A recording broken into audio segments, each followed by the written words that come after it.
Hello दोस्तों, मैं हूं एडवोकेट पंकज कुमार त्रिपाठी और आप देख रहे हैं हमारा चैनल द लॉजिकल इंडियन। आज मैं नेशनल दस्तक पर 2 महीने पहले चली इस डिबेट से कुछ सवाल निकालूंगा और उन सवालों के जवाब दूंगा। मैं पूरी वीडियो तो नहीं दिखा पाऊंगा क्योंकि ये 20 मिनट की है और मेरे अपने भी विचार होंगे तो बहुत बड़ी वीडियो बन जाएगी। इस नाते मैं शंभू सिंह जी के सवालों को लूंगा और उस पर अपने उत्तर दूंगा। जहां जरूरी होगा वहां अन्य विचारक जिससे वो प्रश्न कर रहे हैं उनके उत्तर भी थोड़ा हिस्सा तक दिखा दूंगा।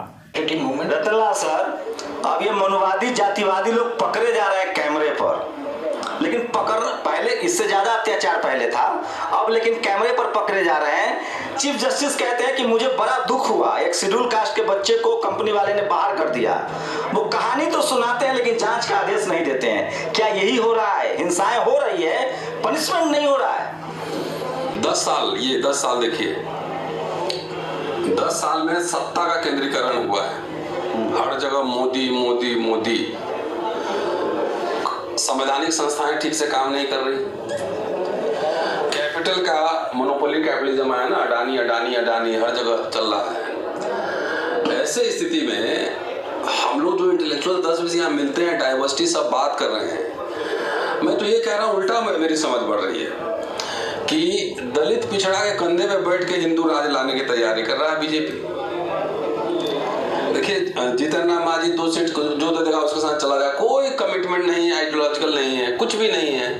चिराग पासवान चाचा भतीजा, कोई उसमें सुग्रीव बन रहा है, कोई हनुमान बन रहा है। अठावले देख लीजिए, अठावले उधर लगा हुआ है।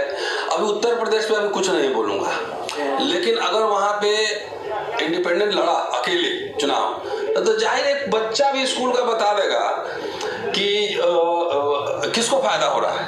अगर दलित पिछड़ा खूब पार्टी बना ले और अकेले बोल के इंडिपेंडेंट हम लड़ेंगे, वो किसका फायदा करेगा? 10 साल में देखिए, आरएसएस अगर ये कह रहा है ना कि 70 साल में कुछ नहीं हुआ तो हम ये समझ सकते हैं, ये बात समझ सकते हैं। लेकिन दलित लोग कहे कि कुछ नहीं हुआ, दलित वैसे बोल रहा हूँ कि कुछ नहीं हुआ तो समझिए उसको जाके इलाज कराने की जरूरत है। वो हुआ जिसके चंदे की वजह से बाम से बनिया बसपा खड़ा हुआ। कितने स्कूल कॉलेज बंद हो गए हैं, स्कूल बंद हुए, प्राइमरी स्कूल 1 लाख स्कूल अगर बंद हुए, एक स्कूल में 6 टीचर तो कितने 6 लाख हुए, और 6 लाख में का 15% खाली निकालिए दलित का, 15 से 90,000 टीचर के घर में जो 90,000 सैलरी आ रही थी वो सैलरी सब बंद हो रही है। कह रहे हैं कि ये बात सभी समाज के लोग सुन लें। सवर्ण समाज के लोग भी स्कूलों में टीचर हैं ना। अगर स्कूल बंद होंगे तो उनकी भी नौकरियां जाएंगी। ओबीसी समाज के लोग भी टीचर हैं ना। अगर स्कूल बंद होंगे तो उनकी भी नौकरियां जाएंगी।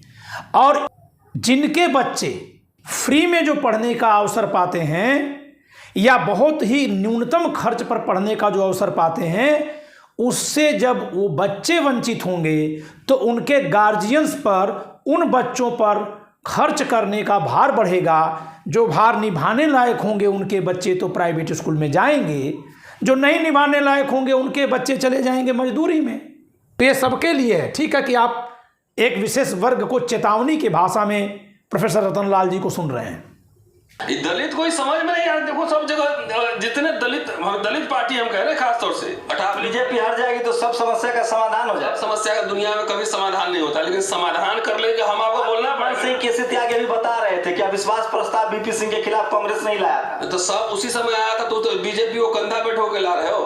तो ये कहना कि बीपी सिंह ने मंडल कमीशन लागू किया और कांग्रेस ने उसके खिलाफ अविश्वास प्रस्ताव ला दिया, यहां तक एकदम सही है। लेकिन ये कहना कि इसलिए कांग्रेस हमेशा से ओबीसी के खिलाफ रही है और मंडल कमीशन में जो सहयोगी थे वो हमेशा बीपी सिंह के सहयोगी रहे, ये ठीक नहीं है। बीपी सिंह ने मंडल कमीशन की रिपोर्ट लागू की, उस समय भाजपा साथ में थी। मंडल कमीशन की रिपोर्ट लागू होती है, पूरे देश में उस समय हाहाकार मचता है। मैं कक्षा 10 में था, उम्र में बहुत छोटा था, 13.5 साल का, लेकिन कक्षा 10 में था। हम लोग की क्लासेस बंद हो गई थी। कांग्रेस ने मुलायम सिंह यादव को समर्थन तब दिया जब कार सेवकों पर गोली चल गई थी, अयोध्या कांड हो गया था। अयोध्या कांड में जब कारसेवकों पर गोली चल गई है, तब बीजेपी ने बीपी सिंह सरकार और मुलायम सिंह यादव सरकार से समर्थन वापस लिया। ये दोनों सरकारें गिर गई। बात 1990 के नवंबर महीने की है, गूगल करके देख लीजिएगा। बीपी सिंह की सरकार गिरती है, वहां चंद्रशेखर जी को कांग्रेस समर्थन कर देती है। यूपी में लेकिन मुलायम सिंह यादव जी ही फिर से मुख्यमंत्री बन जाते हैं, शपथ ग्रहण कर लेते हैं, क्योंकि कांग्रेस का समर्थन मिल गया था। कांग्रेस को फिर इसकी कीमत क्यों चुकानी पड़ गई? क्योंकि उस समय हिंदू सेंटीमेंट मुलायम सिंह के खिलाफ हो गया था। जी हां, उसी का प्रभाव था कि 1991 में जब चुनाव होता है तो बीजेपी पूर्ण बहुमत से उत्तर प्रदेश में आती है और कांग्रेस एकदम खत्म हो जाती है, और तब से कांग्रेस खत्म है। तो शंभू सिंह जी, आप कांग्रेस के एक पॉइंट पर बात कर रहे हैं, लेकिन दूसरे पॉइंट पर बात नहीं कर रहे हैं कि उसी कांग्रेस ने मुलायम सिंह यादव को उस समय मुख्यमंत्री बनने का समर्थन कर दिया, जिस समय उनके साथ कोई तैयार नहीं था, क्योंकि उन पर मौलाना मुलायम होने का ठप्पा लग गया था। और तब से आज तक कांग्रेस बिहार में लालू जी के साथ और उत्तर प्रदेश में समाजवादी पार्टी और बसपा के साथ खड़ी है। आपको अगर शुरू के 30 साल की उसकी राजनीति बतानी है तो बाद के 30 साल 40 साल की भी राजनीति बतानी पड़ेगी। एक मिनट, अभी आप देखो नेशनलाइजेशन बैंक का किसने किया?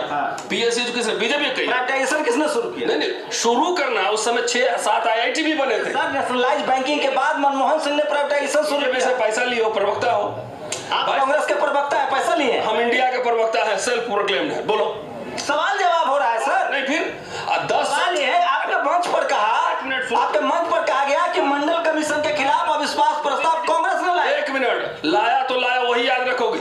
अब 10 साल में कौन सा, तुम ओबीसी हो ना, मोदी जी ने कौन सा ओबीसी का बहुत भला करने के लिए कोई कमीशन बैठाया है? बताओ मुझे। नहीं, ये उसका 10 साल के समय सरकार की आलोचना होनी चाहिए, सरकार से सवाल पूछा जाना चाहिए। जाति जनगणना, ओबीसी प्रधानमंत्री है, जाति जनगणना कराया? देखो, मैं हस्तक्षेप कर सकता हूँ, करिए ना। मैं आपको बताऊँ, पिछले 1 दशक से मैं लिख रहा हूँ। मैं क्लास स्ट्रगल का बहुत बड़ा हिमायती हूँ। आज भारत में कोई नक्सलवादी या माओवादी नहीं जो मेरी तरह क्लास स्ट्रगल की बात करे। आप पूरी क्लास स्ट्रगल की हिस्ट्री जब देखिएगा इंडिया के कंटेस्ट में ना, तो एक चीज़ क्लियर हो जाएगी। वो क्या कि भाजपा जो है बहुजनों का वर्ग शत्रु है और कांग्रेस की भूमिका जो वर्ग मित्र के रूप में है। ये लाइन देखिएगा आप जो निजी चलो। सर, 60 साल कांग्रेस रही, सारी समस्याओं का समाधान हो जाना चाहिए था। 60 साल जो कांग्रेस है उसी का तो प्रोडक्ट ये है। बाबा साहब किसके खिलाफ मुकनायक में लिख रहे थे? बाबा साहब उस समय कांग्रेस की मीडिया किसको कह रहे थे? बीजेपी था, आरएसएस। 1 मिनट, कौन था उस समय? कौन था उस समय?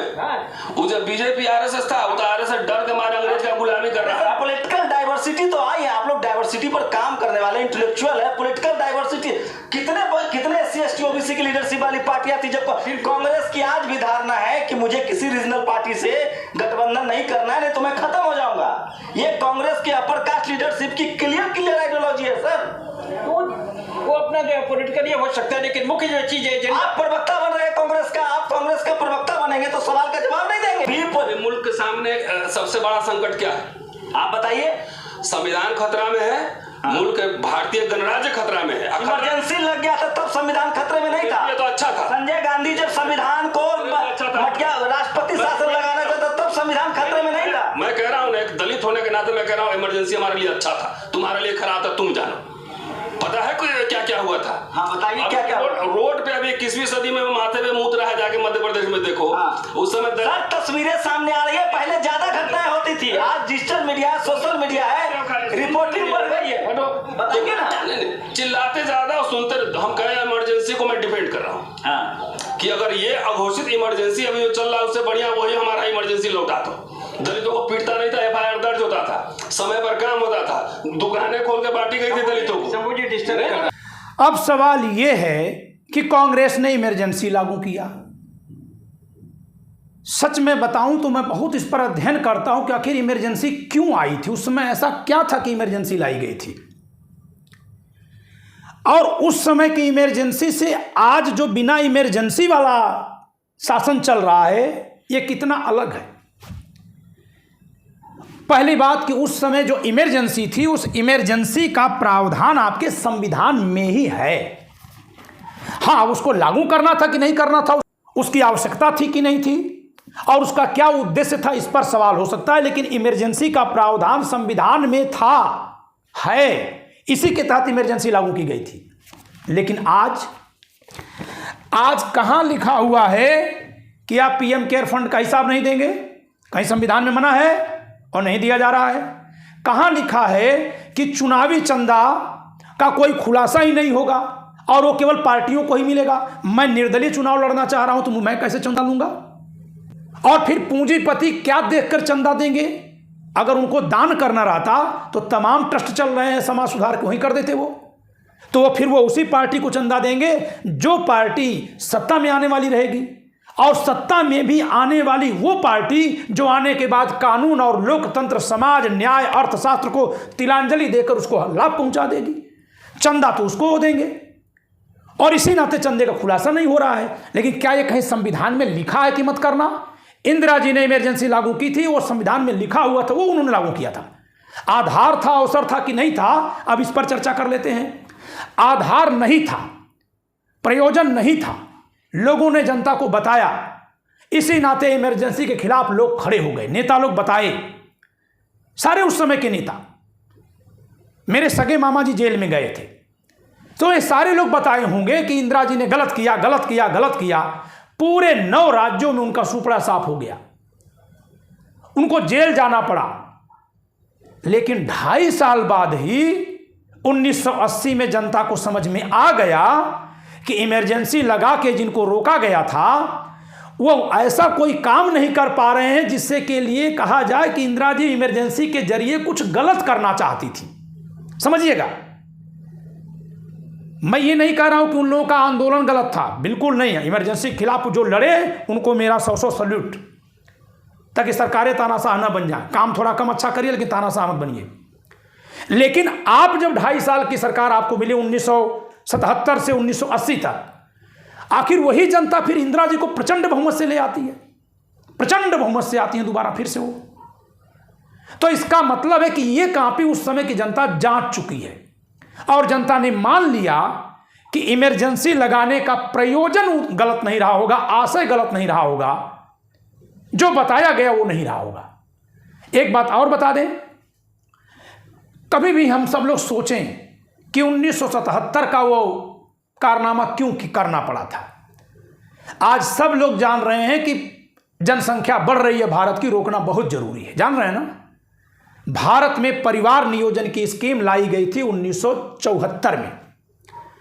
इसको कहा गया रोकने के लिए, परिवार नियोजन को रोकने के लिए। इसके खिलाफ उस समय के आरएसएस के विचार सुनिएगा, पढ़िएगा, और उस समय के अन्य लोगों के विचार पढ़िएगा, खासकर जो दक्षिणपंथी राजनीति करने वाले लोग हैं कि ये तो प्रकृति का है, हम कैसे इसमें रोकेंगे, भगवान बच्चे देता, हम क्यों रोकेंगे, सरकार हमारे बच्चे पैदा करने पर रोक लगा रही है। और इस पर जनता उबल गई, क्योंकि जनता को इस समझ में नहीं आ रहा था। जनता ने इस बात को ज़्यादा अच्छा से पकड़ लिया। कैसे आज आपको समझा दिया गया, गौ माता आप मान गए, और अब गौ माता कहाँ है? सड़क पर एक्सीडेंट हो रहा है, आधा कुचली है, आधा जिंदा है, कुत्ते और कौवा खा रहे हैं गौ माता को। क्योंकि आपको ये नहीं समझ में आया कि गौ माता चाहे गौ माता है, लेकिन वो जीव है, वो कुछ खाएंगे और कुछ जीव उनको भी खाएंगे। तो अगर उनको जिंदा रखेंगे तो किसके खेत में चरेंगी वो? अनाज कहाँ से लाएंगे खिलाने के लिए, फसल कहाँ से लाएंगे? सरकार ने कोई व्यवस्था की? सरकार कितने बीघे खेत जो है फसल की जगह पे चारा उगाने में खर्च करवा रही है? अगर नहीं करवा रही है तो कोई एक इमोशनल तमाशा है गाय वाला। तो वैसे ही जनसंख्या रोकने का सरकार जो प्रयास कर रही थी, उसके खिलाफ एक नारा लगाया गया और सेंटीमेंट उभारा गया। उसमें संजय गांधी ने गलती कर दी। वो सेंटीमेंटल राजनीति को पहली बार देख रहे थे। उनको समझ में नहीं आया था कि देश बहुत सेंटी है, जैसे आज भी सेंटी हो जाता है ना। जहां कहीं कोई एक पैर छू दिया सेंटी, अरे हमारा तो एकदम, अपने देश में तो पैर छुलाने का हम लोग विरोध कर रहे हैं, और दूसरे देश का प्रधानमंत्री अगर हमारे प्रधानमंत्री का पैर छू दिया तो हम ही लोग ताली बजाते हैं। सेंटी देश है, ये संजय गांधी नहीं जान पाए थे, और उन्होंने बलपूर्वक नसबंदी का आदेश दे दिया। पता लगाइए, उस समय के लोग गन्ने के खेत में भाग जाया करते थे जब नसबंदी के लिए अधिकारी आते थे। और एक बात और भी कि ये नसबंदी जब महिलाओं पर आ गई तब जाके सफल हो गई। आज हर कोई करवा रहा है। आज सरकार अगर कह दे कि नसबंदी का हम उपकरण बंद कर देंगे, प्राइवेट कंपनी लाख रुपए में देगी, लोग तभी यूज करेंगे, क्योंकि अब उसका उपयोग लोग जान गए और वो महिलाओं पर चली गई। पुरुषों ने इसको अपनी मर्दानगी से जोड़ लिया था और ये भड़काया गया। अगर काश की सारा विपक्ष मिलकर समझाता इसके लाभ, तब क्या होता? तो भड़काया गया था। क्या कांग्रेस विपक्ष में रहती तो नहीं भड़काती? बहुत बार भड़काई है। तो हुआ क्या कि सेंटीमेंट भड़का दिया गया और उसी सेंटीमेंट का लाभ लिया गया, जिसको रोकने के लिए इंदिरा जी ने एक और गलती कर दी। एक गलती कौन सी? पहली गलती कौन सी कि नसबंदी जबरदस्ती, और दूसरी गलती उससे बड़ी, संविधान के जरिए इमरजेंसी लागू किया। उस इमरजेंसी के दौरान जो संशोधन संसद ने पास किया, उसमें से 3 संशोधन ऐसे हैं जिसको सुप्रीम कोर्ट ने शून्य कर दिया, क्योंकि वो सुप्रीम कोर्ट की पावर को रोकने वाले हैं और सरकार और संसद को पावर देने वाले हैं। उन्होंने ये काम कैसे किया? संविधान संशोधन से। आज की सरकार बिना संशोधन के ही अपने पावर का एक्सरसाइज कर दे रही है। सुप्रीम कोर्ट अगर कुछ कहना जा रहा है, उसके पहले ये सोशल मीडिया पर जज के खिलाफ गालियां आ रही हैं। ये जजों के खिलाफ जो गालियां सोशल मीडिया पे टहलती हैं, आप देखा करिए किस दिन टहलती हैं, और अगर टहल रही हैं तो रोकना काम किसका है? तो इसी नाते वो उस समय की अदालतें इंदिरा जी के खिलाफ एक्शन लेने लायक बची रहीं। इमरजेंसी के बाद गई हैं जेल में ना। आज एक अदना से सांसद के खिलाफ पूरा देश धरना दे रहा है, गिरफ्तारी नहीं करवा पा रहा है सुप्रीम कोर्ट। तो इमरजेंसी तब थी कि इमरजेंसी अब है। प्रोफेसर रतन लाल जी की बात को समझिएगा।